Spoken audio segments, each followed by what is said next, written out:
kelompok ini kami mempunyai 3 subtopik, yaitu yang pertama inteligensi, yang kedua kognisi, dan ketiga metakognisi. Berikut adalah nama-nama dari kelompok saya: Aditya Cahyani, Ella Saputri, Nurul Fitriani, dan saya sendiri, Tony Julianto Takalu. Baiklah, tanpa basa-basi lagi, mari kita langsung memasuki materi. A. Inteligensi. Pendekatan psikometri disebut juga teori psikometri karena basisnya adalah studi mengenai perbedaan-perbedaan individu atau diferensiasi kemampuan-kemampuan individual yang tersembunyi.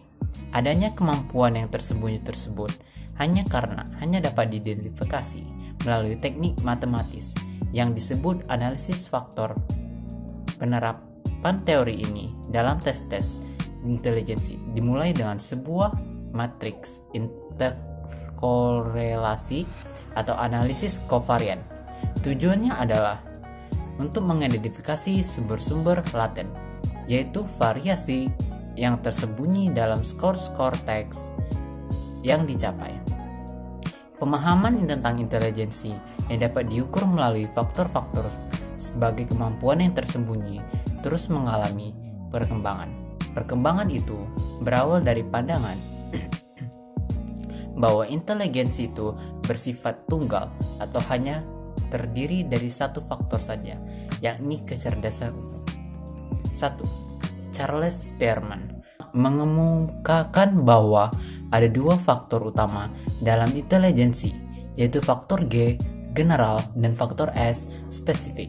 Faktor G menunjukkan pada performansi semua tugas intelektual.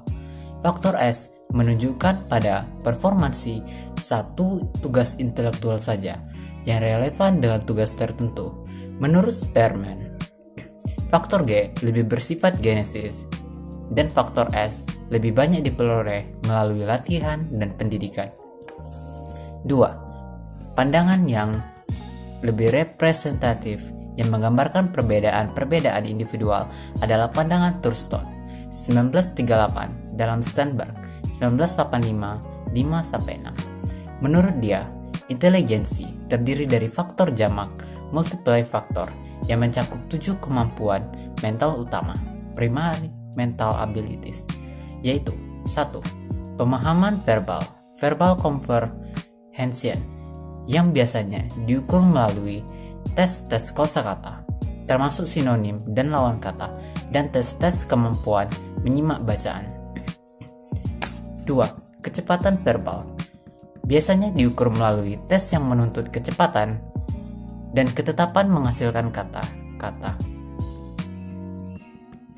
3. Bilangan atau number biasanya diukur melalui pemecahan masalah aritmatika. Tes ini sangat menekankan tidak hanya masalah-masalah perhitungan dan pemikiran, melainkan juga penguasaan atas pengetahuan yang sudah ada sebelumnya. 4. Visualisasi spatial visualization biasanya diukur dengan tes yang menuntut manipulasi mental atau atas simbol-simbol atau bangunan geometris. 5. Ingatan atau memori biasanya diukur melalui tes mengingat kembali kata-kata atau kalimat yang dihafal dari gambar-gambar yang besertai keterangan gambar atau kata-kata. 6. Pemikiran reasoning biasanya diukur melalui tes-tes analogi, misal pengacara, klien, dokter, dan lain-lain, atau rangkaian huruf atau angka yang bisa diteruskan untuk dijelaskan. 7.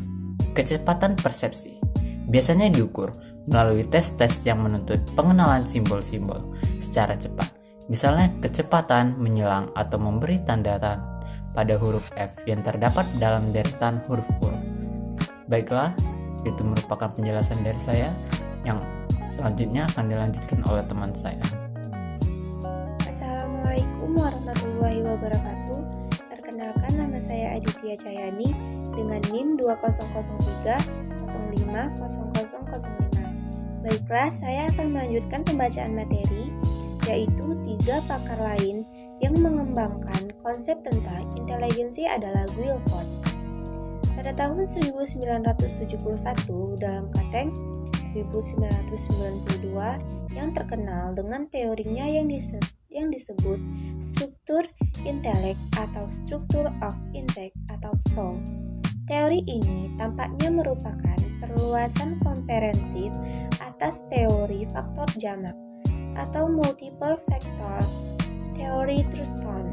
Teori Saul-Guilford mengemukakan bahwa inteligensi memiliki 180 kemampuan, semula 150 kemampuan. Teori ini sering juga disebut teori 3 dimensi karena digambarkan dalam kubus 3 dimensi, yaitu operasi, produk, dan isi. Dimensi operasi mencakup 5 aspek yang terlibat dalam pemrosesan informasi, yaitu yang pertama, kognisi, berfungsi menyimpan dan mengeluarkan informasi dari otak. Yang kedua, operasi, produk konvergen, bersifat tunggal dan konvensional. Yang ketiga, operasi produk divergen, mencakup berbagai alternatif dan variasi ide yang tidak biasa. Yang keempat, memori, berfungsi untuk menyimpan dan mereproduksikan kembali atau mengingat informasi. Yang kelima, evaluasi, yang melakukan perbandingan dan penilaian berdasarkan kriteria tertentu. Dimensi produk memiliki 6 bentuk organisasi. Produk dalam informasi yang diproses individu meliputi 1. Unit, item tunggal informasi. Yang kedua, kelas, kelompok item informasi yang memiliki sifat-sifat yang sama. Yang ketiga, relasi, keterkaitan antara item informasi yang memiliki kesamaan. Yang keempat, yaitu sistem koleksi item informasi yang merupakan suatu kompleksitas yang saling berhubungan. Yang kelima, transformasi, perubahan atau modifikasi informasi. Yang keenam, implikasi atau penerapan informasi. Dimensi isi atau konten terdiri dari 5 aspek, yaitu 1. Visual, dan yang kedua pendengaran, ketiga simbolik atau informasi dalam bentuk simbol, yang keempat semantik, yang memberikan makna tertentu pada informasi, yang kelima perilaku yang mengarahkan bentuk sikap. Pakar berikutnya, Raymond B. Cattell pada tahun 1963 dalam Asbar 1996 menyatakan bahwa kemampuan mental dapat diklasifikasikan dan inteligensi dapat diklasifikasikan menjadi 2 macam, yaitu inteligensi fluid dan inteligensi kristal. Inteligensi fluid yaitu kelahiran dan lepas dari pengaruh pendidikan dan pengalaman. Inteligensi kristalit yaitu meningkatnya kadar dalam diri seseorang seiring dengan bertambahnya pengalaman. Menurut Howard Gardner pada tahun 1983 sampai 1993 mengajak teori inteligensi yang bersifat jamak yang membahas kemampuan otak manusia dan sensitivitasnya terhadap beragam budaya manusia. Gardner mengelompokkan menjadi 7 kelompok inteligensi, yaitu yang pertama, inteligensi linguistik, kemampuan menggunakan bahasa dalam memahami bacaan. Yang kedua, inteligensi logika matematika, kemampuan memahami menggunakan logika dan pengetahuan lainnya. Yang ketiga, inteligensi spasial, kemampuan membentuk suatu model mental dari masalah spasial. Yang keempat, inteligensi musik, kemampuan menggunakan bahasa musik. Yang kelima, inteligensi kinetik tubuh, kemampuan memecahkan atau melihat masalah dengan menggunakan seluruh badan. Yang keenam, inteligensi interpersonal, kemampuan kolaboratif yang diarahkan ke dalam diri untuk membentuk model diri. Selanjutnya, Gardner menambahkan 2 jenis inteligensi, yaitu inteligensi natural dan inteligensi spiritual. Inteligensi natural yaitu kemampuan mengenal flora, fauna, dan mencintai alam seperti biologi dan fisika. Sedangkan inteligensi spiritual, kemampuan menghayati hal-hal yang bersifat religi. Assalamualaikum warahmatullahi wabarakatuh. Saya Nurul Fitriani akan melanjutkan penjelasan yang kedua, yaitu kognisi. Kognisi atau pemrosesan informasi. Pembahasan proses mental terdapat beberapa pendekatan, yaitu pendekatan yang dikemukakan oleh behaviorisme dan pendekatan kognisi atau pemrosesan informasi. A. Pendekatan kognisi. Darlan V. Howard mengemukakan pandangan pendekatan kognisi, yaitu 1. Pendekatan kognisi lebih menekankan cara mengetahui. Pendekatan ini menemukan cara ilmiah yang ditempuh proses mental seorang individu untuk memperoleh penguasaan dan pengaplikasian. Pendekatan kognitif lebih banyak menggunakan pikiran dan bukan tindakan atau perbuatan. 2. Pendekatan kognisi lebih menekankan struktur mental atau pengaturan. Jean Piaget menyatakan bahwa semua makhluk hidup dilahirkan dengan keahlian yang berbeda-beda. 3. Pendekatan kognisi mempersepsikan individu sebagai makhluk yang aktif, konstruktif, dan berencana. Manusia harus melakukan analisis tentang strategi yang digunakan untuk berpikir, mengingat, memahami, dan juga menghasilkan bahasa. B. Teori pemrosesan informasi. Terdiri dari 3 subsistem, yaitu 1. Fungsi register sensorik atau sensory register berfungsi untuk menyimpan informasi yang berbentuk stimulus, baik yang bersifat visual, auditory, maupun tekstual, berdasarkan kejadian yang dialami. Ini biasanya memiliki waktu penyimpanan yang singkat. Karena singkatnya waktu penyimpanan informasi, maka jelas perlu adanya subsistem yang kedua, yaitu 2. Fungsi memori yang sedang bekerja atau working memory, berfungsi untuk mempertahankan informasi. Karakteristik terpentingnya adalah terbatasnya kapasitas. Maka apabila kapasitas telah tercapai, penambahan memori baru mengakibatkan terjadinya peristiwa yang disebut lupa. Stimulus berbentuk visual seperti gambar, maka memori memberikan penyajian atau pengkodean dengan memberi nama pada gambar tersebut. 3. Fungsi memori jangka panjang atau long term memory. Memori jangka panjang berfungsi menyimpan secara permanen keseluruhan pengetahuan individu. Berarti memori tidak akan pernah terhapus. Fungsi paling penting dari memori jangka panjang yaitu semantik, menyimpan makna dari suatu kata dan pengalaman. Memori jangka panjang juga melakukan coding atau pengkodean. Memori jangka panjang memiliki kemampuan mengolah data. Fungsi pengolahan data ini disebut prosedur. Dengan begitu, seseorang dapat memecahkan persoalan. Menurut Howard, teori pemrosesan memiliki 3 asumsi. 1. Antara stimulus dan respon terdapat rangkaian tahapan pemrosesan. 2. Jika stimulus diproses melalui tahapan pertama, maka terbentuk dan isi stimulus akan diasumsikan telah melalui sejumlah tahapan perubahan. 3. Pendekatan pemrosesan informasi ini penentuan rangkaian tahapan yang membentuk satu kognisi, dan penentuan sifat dari perubahan sangat penting untuk memahami sifat kognisi manusia. Pertanyaan dari materi kognisi adalah, jelaskan menurut pendapat kalian masing-masing apa itu pendekatan kognisi.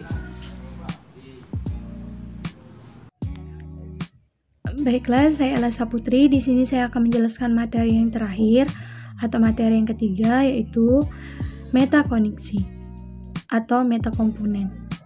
Metakognisi berhubungan dengan kognisi. Istilah meta berasal dari bahasa Yunani yang artinya lebih tinggi atau lebih di atas, dibandingkan dengan metafisik, metaempiris, metafora, metaetika, dan lain-lain. Ada 2 tipe metakognisi, yaitu 1. Knowledge about connection, meliputi pengetahuan seseorang tentang sumber daya koneksinya sendiri dan kesesuaian antara karakter pribadi seseorang pembelajar dengan situasi belajar. Yang kedua, regulation of connection, merupakan mekanisme pengetahuan diri yang digunakan oleh siswa yang aktif selama memecahkan masalah. Metakognisi meliputi 3 macam pengetahuan, yaitu pengetahuan deklaratif. Pengetahuan deklaratif yaitu yang dapat dinyatakan biasanya secara verbal melalui ceramah, buku, pertukaran kata-kata, bahasa sandi, notasi, matematika, dan sebagainya. Yang kedua, pengetahuan prosedural adalah pengetahuan mengenai cara melakukan sesuatu seperti sebagai pemecahan dan pembersihan karburator. Yang ketiga, pengetahuan kondisional adalah pengetahuan mengenai mengapa dan kapan melakukan pengetahuan deklaratif ataupun prosedural. Pengetahuan metakognisi digunakan untuk mengatur kegiatan berpikir dan belajar. Terdapat 3 macam keterampilan hakiki dalam metakognisi, yaitu perencanaan, menentukan berapa banyak waktu yang disediakan untuk menyelesaikan suatu tugas, strategi mana yang bisa digunakan, bagaimana mula suatu tugas, sumber daya apa yang harus dilibatkan, instruksi mana yang harus diikuti, apa yang digunakan untuk menyeleksi, dan hal apa yang harus diberikan secara penuh, dan lain sebagainya. Habis itu, monitor adalah kesadaran online tentang mengapa saya melakukan. Monitoring memerlukan pernyataan apakah ini masuk akal, apakah saya melakukan terlalu cepat, apakah saya telah cukup belajar. Yang terakhir, evaluasi meliputi pembuatan penilaian Jagdes tentang proses serta hasil berpikir dua belajar. Apakah saya akan mengubah strategi? Apakah saya memerlukan bantuan? Apakah tugas-tugas akademik, makalah, gambar, model, syair, atau puisi perencanaan dan lain sebagainya sudah selesai dikerjakan? Demikianlah penjelasan yang dapat saya sampaikan. Baiklah, saya akan memberikan satu pertanyaan, yaitu sebutkan dan jelaskan 3 macam pengetahuan metakognisi berserta contohnya.